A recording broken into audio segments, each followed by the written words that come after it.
Europe میں ایک شخص نے اسلام قبول کیا تو اسے پوچھا گیا کہ اسلام کی کس قدر نے تجھے متاثر کیا؟ تو وہ کہنے لگا سیرت کا ایک واقعہ میری ہدایت کا سبب بن گیا۔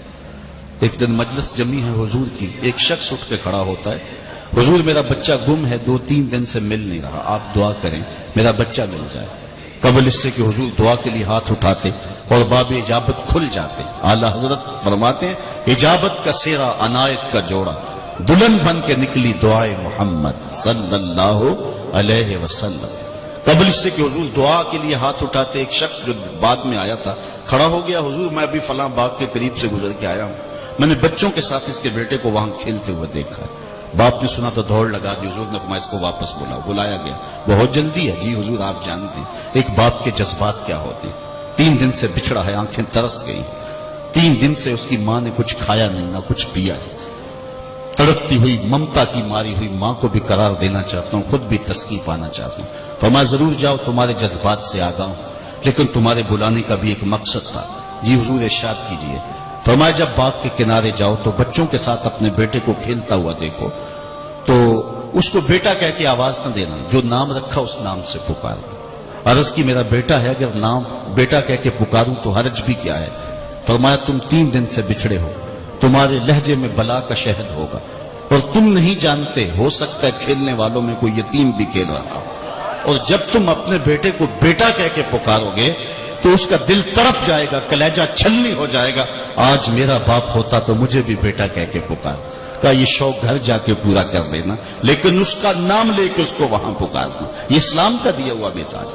بیوہ کے سامنے اپنی بیوی سے پیار نہ کرو، غریب کے سامنے اپنی دولت کی نمائش نہ کرو، بلکہ میرے حضور نے یہاں تک فرمایا اپنے گوشت کی خوشبو سے غریب ہمسائے کو تکلیف نہ دو، یا تو تھوڑا سا پانی زیادہ ڈال لو اور شوربے کی پیالی ہمسایوں کے گھر بھیج دو، اور اگر یہ نہیں کر سکتے تو ایسے زاویے میں ایسے وقت میں کھانا پکاؤ جب غریب کے بچے سو چکے ہیں۔ غریب کے بچے ضد کر بیٹھے تو اور غریب ان کی ضد پوری نہ کر سکا تو ان بلکتے ہوئے بچوں کو کون چپ کروائے؟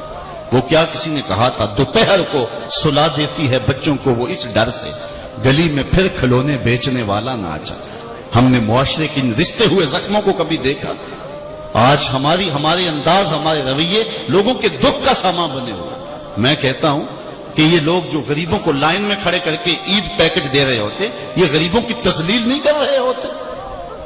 غریبوں کو پیکج دے کے 10 اخبارات میں تصویر چھپوانے والا سوچے اگر اس لائن میں اس کی بیٹی کو کھڑا ہونا پڑتا، اس کی بیوہ کو کھڑا ہونا پڑتا، اس کے یتیم بچوں کو کھڑا ہونا پڑتا تو کیا تماشا ہوتا؟ اسلام نے یہ نہیں کہا، یتیم کی تکریم کی بات کی ہے اسلام نے۔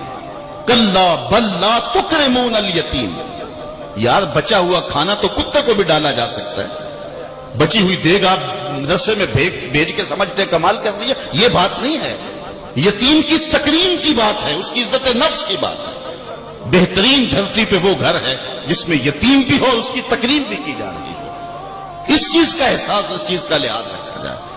تو حضور کی اس نزاکت قلبیہ پر، اس حضور کے جذبات پر اس نے کہا کہ یہ ایک پیغمبر کی زندگی ہی ہو سکتی ہے۔ یتیم کی نزاکت قلبیہ کا اتنا خیال، اتنا لحاظ، اپنی نئی نسل کو یہ چیزیں بتانی پڑیں گی۔